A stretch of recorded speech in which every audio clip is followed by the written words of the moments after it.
오늘 하나님의 말씀은 민수기 21장 4절에서부터 9절까지 말씀입니다. 오늘의 말씀의 제목은 8절, 9절에 나오는 말씀 내용대로 그것을 보면 살리라. 말씀의 제목은 쳐다보면 살리라. 그런 말씀입니다. 오늘 이 말씀을 좀 더 쉽게 여러분에게 다시 한번 들려드리겠습니다. 이스라엘 백성이 호르산을 떠나 홍해로 가는 길을 따라갔습니다. 그 길로 들어선 것은 에돔 나라를 돌아서 가야 했기 때문입니다. 하지만 백성은 참을 성이 없어졌습니다. 이 백성들은 하나님과 모세를 원망하며 이렇게 말합니다. 왜 우리를 이집트에서 데리고 나와서 이 광야에서 죽게 하는 거요? 여기에는 빵도 없고 물도 없어. 이 형편없는 음식은 이제 지긋지긋하여. 그렇게 말합니다. 그랬을 때 여호와 하나님께서 백성에게 독사를 보냈습니다. 독사가 백성을 물어서 많은 사람이 죽었습니다. 백성이 모세를 찾아와서 말합니다.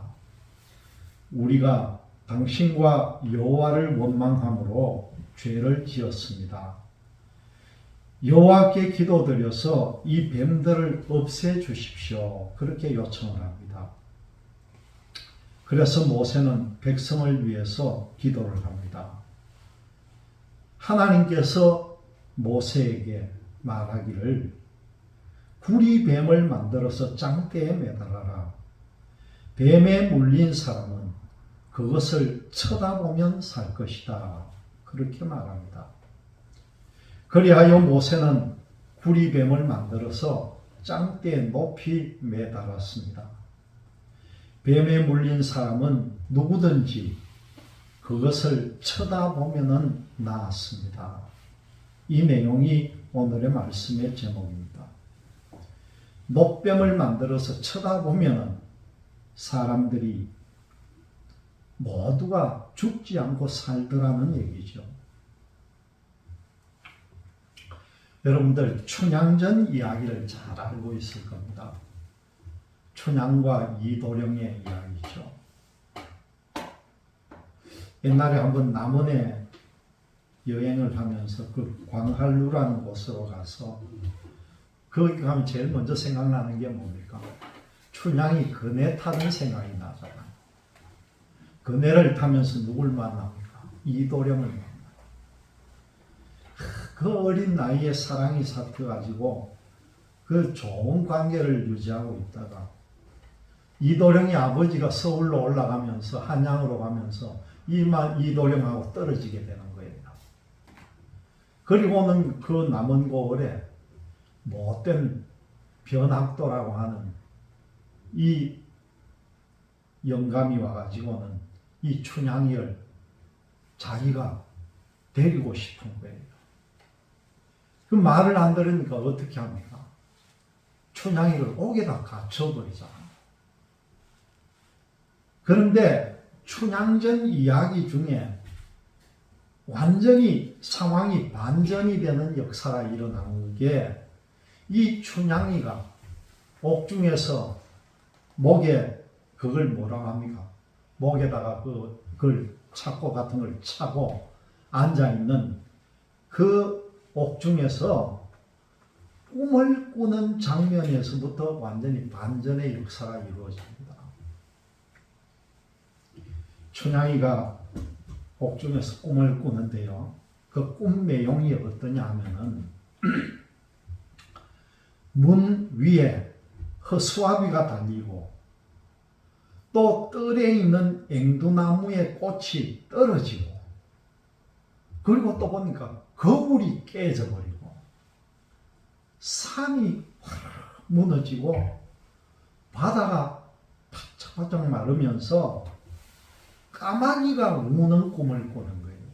얼마나 꿈도 참 복잡하게 연결이 됩니까? 예? 그건 깜짝 놀라서 꿈을 깬 이 잠에서 깬 춘향이가 야, 이 너무나 흉한 꿈이구나 그렇게 생각했는데 마침 그때에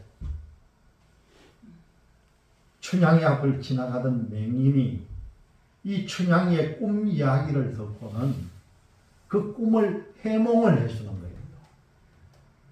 그 꿈 해몽이 어떤 줄 압니까? 문 위에 달린 허수아비, 그것은 높은 곳에 허수아비가 달렸으니까 앞으로는 모든 사람이 그를 우러러 볼 것이다. 그렇게 풀고요. 꽃이 떨어지는 것을 보았으니까 이제는 그 꽃이 떨어져야 열매를 맺잖아요. 이제는 바라던 일이 아마 열매를 맺을 것이다. 그리고 거울이 깨지니까 이제 큰 소리가 날 것이다. 그리고는 산이 무너지면은 산이 무너져서 평평한 평지가 될 것이고 또 바다가 마르면은 어떻게 됩니까? 모든 바다 속에 있는 것이 다 드러나니까 비밀이 하나도 없이 다 밝혀질 것이다. 그리고 중요한 것은 까마귀가 우는 게 까, 그 소리가 까까이 아니라 가옥, 가옥하고 우니까 그 가옥이 뭐냐고 하면은요, 한문으로 풀면은 아주 멋진 집이라는 뜻이에요. 그 가옥 하는 거는 멋진 집이다. 그러니까 당신이 앞으로 이런 신랑을 만나서 아름다운 집에 멋진 집에서 살 것이다. 그렇게 꿈을 풀어주는 거예요. 야, 자기는 흉한 꿈을 꿨는데 앞 못 보는 맹인이 꿈풀이를 해주는 게 얼마나 멋진 꿈 해몽입니까? 이런 걸 두고 뭐라고 합니까? 꿈보다 해몽이다. 그렇게 말하잖아요. 무엇을 보고 어떻게 느꼈느냐고 하는 것보다 더 중요한 게요. 그것을 해석하는 게 더 중요하다는 거예요. 아무리 흉흉한 것도 해석하기 나름이라는 겁니다. 왜 이 말씀을 드리느냐 하면은 이 이스라엘은 그 출애굽한 이후에 기나긴 광야 생활을 벗어나서 이제 거의 약속의 땅인 가나안에 도착했을 때에 그 앞에 에서의 후손이었던 에돔 족속들이 지배하고 있는 왕의 큰 길, 이걸 왕의 대로라 합니다. 지금도 이스라엘에 가면은 왕의 대로라는 길이 있고 족장의 길이라는 게 있어요. 왕의 대로를 따라가는 길이 있고 족장의 길이라 그렇게 표기를 해놨습니다.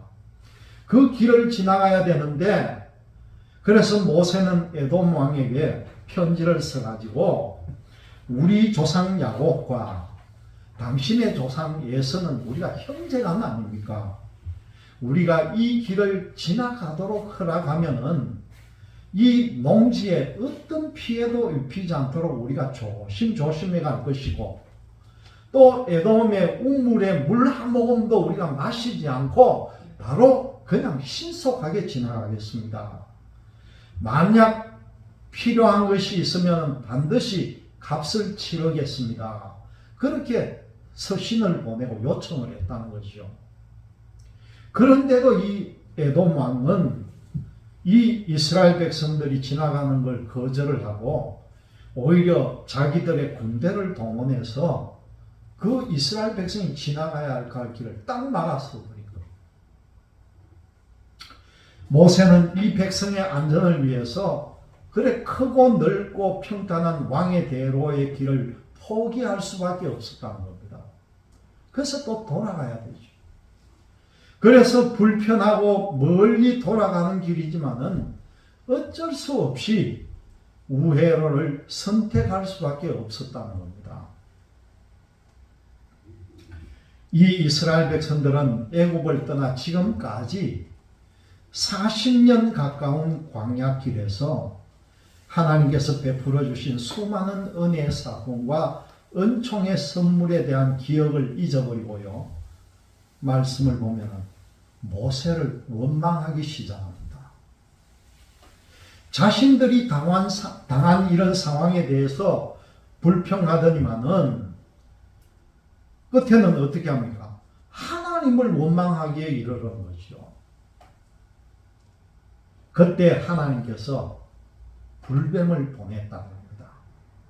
이 불뱀들이 백성 앞에 나타나가지고는 백성들을 물어가지고 정말 불타는 듯한 고통을 당하면서 수많은 사람들이 죽어갔다는 것이죠. 그때 이 백성들이 모세를 찾아와서 뭐라고 합니까? 제발 이걸 멈추게 하나님께 기도해달라고 부탁을 하는 것이죠. 모세는 그 백성들을 위해서 하나님께 기도를 합니다. 그때 하나님은요, 이 모세의 중보 기도를 들으시고 그들이 살 길을 알려주시는 내용입니다. 사는 방법이 뭡니까? 구리로 뱀의 모양을 만들어 가지고 짱대 높이 매달아서 그 고통을 당하는 사람들이 쳐다보라는 거예요. 그래서 모세는 즉시 놋뱀을 만들어 가지고 짱대에 매어 달고 백성들에게 명령을 합니다. 봐라. 보면은 살 것이다. 봐야 살 것이라는 겁니다. 안 보면은 죽는다는 겁니다.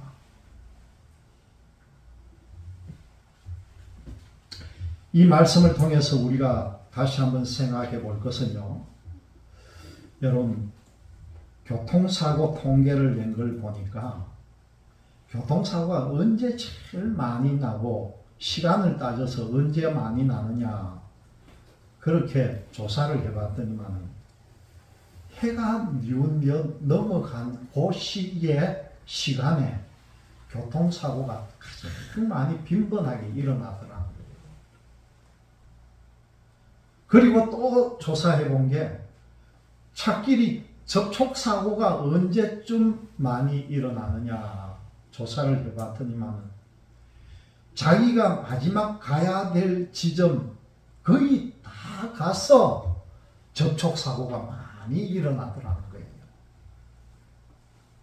그게 심리적인 게 굉장히 여기에 포함이 되어 있는 거죠. 왜 해가 지는 시간에 많이 일어나느냐 하니까 해가 빠질 무렵쯤 되면 사람들의 마음의 여유가 없어진다는 거예요.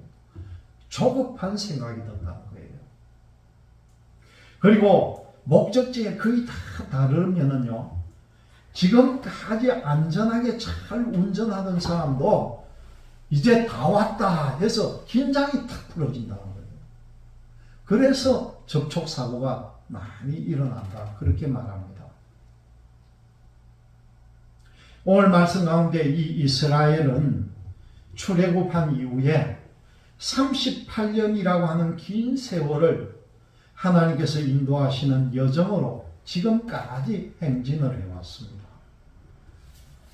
낮에는 구름 기둥으로, 밤에는 불 기둥을 보내주셔가지고 그것을 쳐다보면서 그걸 바라보면서 모세를 통하여 들려주시는 하나님의 명령대로 여기까지 왔다는 거죠. 이제 얼마 남지 않은 여정, 지난 세월을 기억하면서 이제 그렇게 이 백성들은 하나님이 인도하는 대로 가면 됩니다. 그냥 따라만 가면 되는 거예요. 막히면 돌아가면 되는 거예요. 그런데 이 백성들의 마음은요, 목적지가 다가왔을 때 점점 이제 조급해 가기 시작합니다. 이게 인간의 심리거든요. 크고 평탄한 고속도로가 꽉 막혀버리고 불편한 일반 도로로 돌아가게 되니까 이 사람들 마음이 상하기 시작한 겁니다. 마음이 상했다 이 말이 짧아지다, 초조하다, 참지 못하다, 싫어하다 이런 내용들을 포함하고 있는 말입니다. 이 백성들이 초조해하기 시작하고 이 백성들이 참지 못하기 시작하고 이 백성들이 싫어하는 마음이 생겼다는 것이요. 마음이 초조하게 되니까 뭐가 생겨요? 원망이 쏟아집니다. 그 꿀을 섞은 듯한 기름에 튀긴 듯한 맛을 가진 그 처음에는 자기들이 그렇게 맛있다고 했던 그 만나를 가리켜서 오늘 말씀은 뭐라고 합니까? 하찮은 음식이라는 거예요. 하찮은 음식이라고 폄하하고 이제는 그 음식도 먹기 싫다고 불평을 합니다.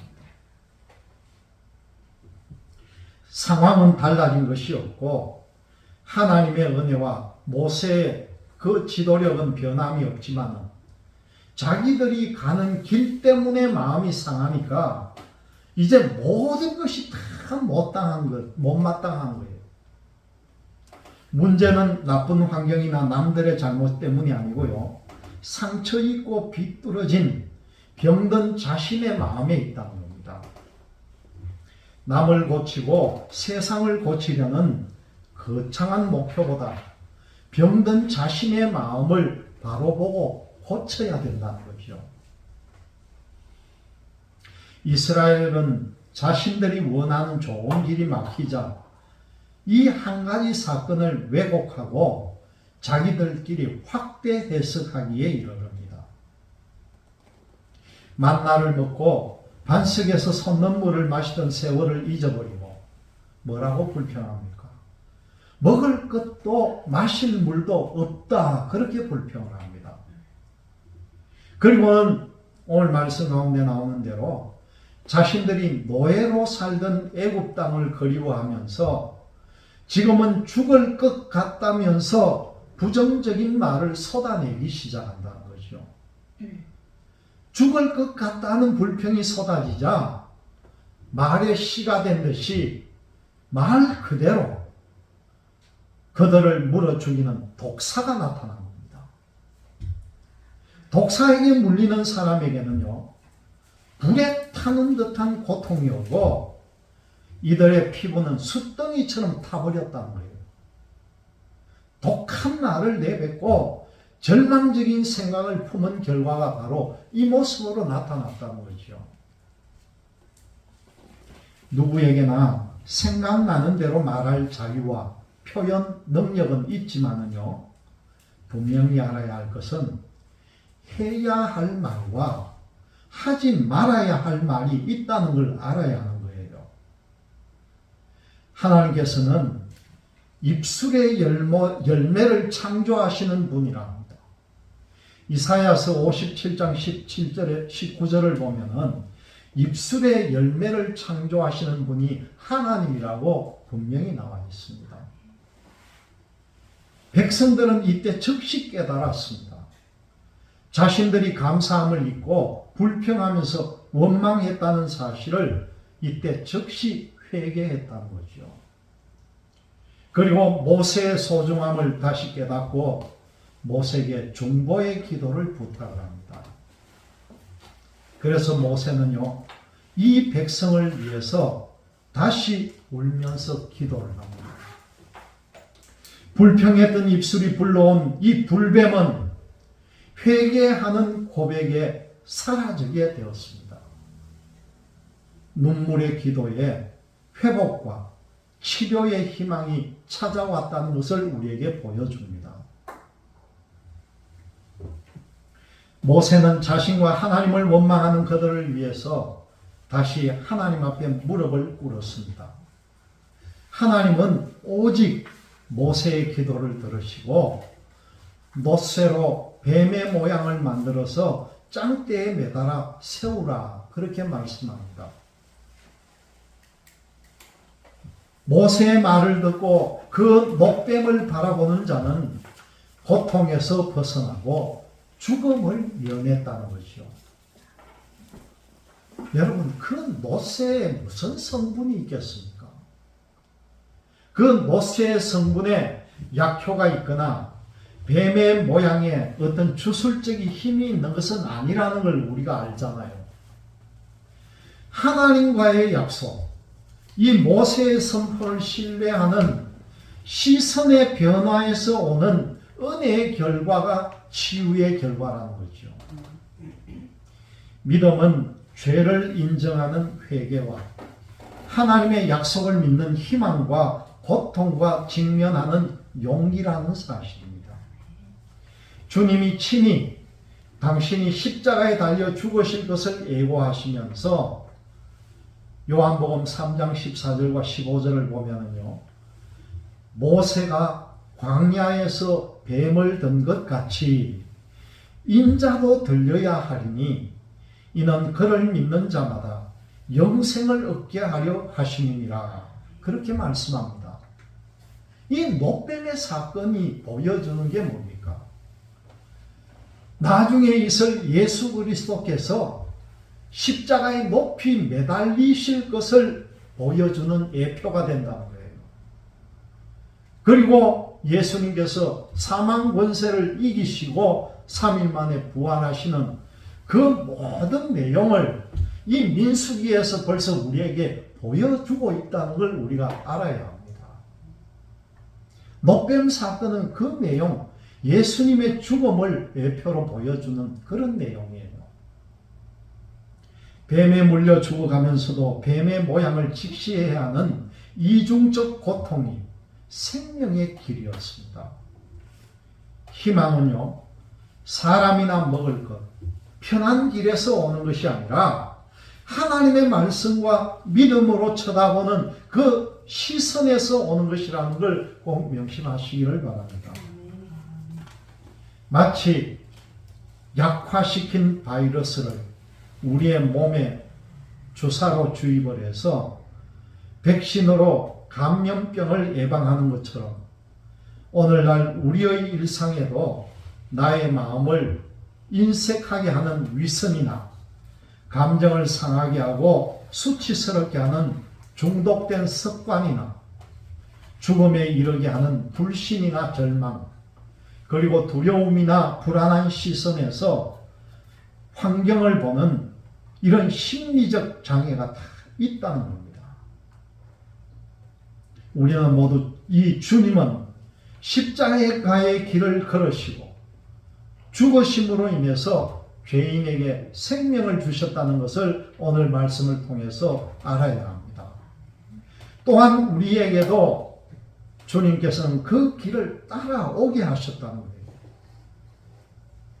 예수님께서 걸어가신 이 고난의 길을 따라가면서 그 가르침을 묵상하는 이 사순절 기간에 보면 살리라, 믿으면 영생을 얻으리라 하는 이 복음의 말씀을 따라서요, 십자가를 바라보고 십자가를 짐으로 회복과 생명과 평안을 얻고 나가는 여러분들이 되시기를 주님의 이름으로 기원드립니다. 아멘.